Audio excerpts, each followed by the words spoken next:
For your safety, before performing any inspections or adjustments, ensure all pressure is released from the sprayer.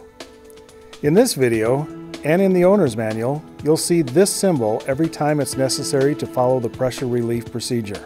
This video applies to both the Graco RentalPro 230 PC and RentalPro 210 PC. These are the tools that you will need. Shut the sprayer off and wait for 7 seconds. Unplug the sprayer's electrical cord. Turn the sprayer pressure control to the off position. Unlock the spray gun trigger and relieve all pressure from the system. Lock the spray gun trigger. Turn the prime spray switch to the prime position. Making sure that the lock on the spray gun trigger is still locked, remove the spray tip and guard.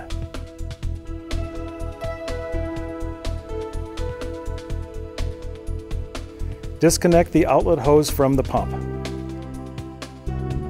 Use a hammer to loosen the pump retaining nut. Open the pump rod cover. Disconnect the suction hose from the pump. And remove the pump from the sprayer.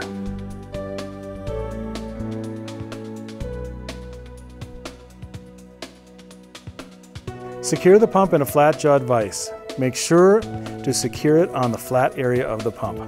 Remove the leather packings from the repack kit. Soak the leather packings in 30-weight oil for 1 hour before assembly. Use a screwdriver and hammer to loosen and remove the top jam nut. Remove the plastic throat cover.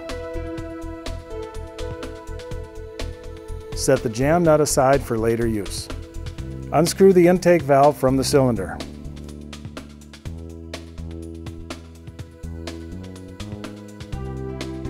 Disassemble the intake valve. If necessary, use a nylon rod to knock out the ball seat.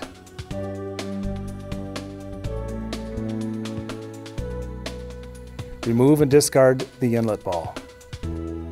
Using an O-ring pick, remove the white gasket that is under the seat. Use a plastic hammer to tap the piston rod out of the cylinder. Secure the rod in a flat-jawed vise. Make sure to secure only on the flat area of the rod. Use a wrench to unscrew the piston valve from the piston rod. Remove and discard the wiper from the piston. Using adjustable pliers, twist and loosen the piston packings from the rod. Remove and discard the old piston ball.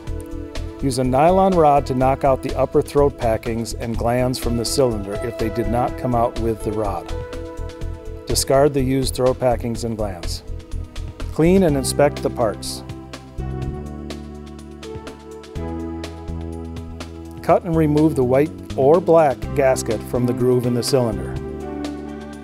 Inspect the rod and cylinder. Any wear lines or waves will require replacement of these parts. Check the piston seat for nicks and replace if damaged.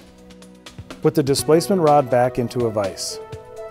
Place the male gland onto the displacement rod and make sure the large bevel faces to the top of the rod. Replace the packings in this order. Start with the blue plastic packing, then remove a smaller leather packing from the oil, then another plastic, then another leather, and finally the last blue plastic. Put on the female gland so you're looking at the flat side. Put the black plastic wiper onto the piston with the U-cup facing down and the flat side facing up. From the kit, remove the piston ball and drop it into the piston ball cage. Thread the piston only 2 threads. Apply a drop of thread locker to the piston threads and then finish threading onto the piston rod. Torque to 27 to 30 foot-pounds. Put the black O-ring gasket onto the groove of the cylinder. Insert the male gland into the cylinder with the flat side down and beveled side up. Then alternately insert plastic, then leather, then plastic, then leather, and lastly, plastic.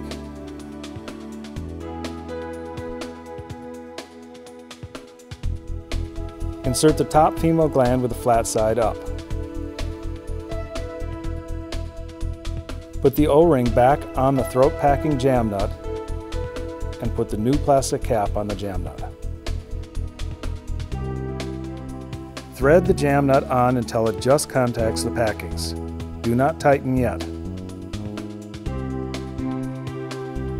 Apply liberal amounts of lithium-based grease to the top 2 inches of the piston rod, and then grease the packings with the lithium-based grease.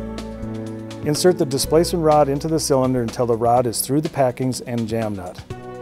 Use a plastic hammer to hit the piston until it is inside the cylinder about an inch.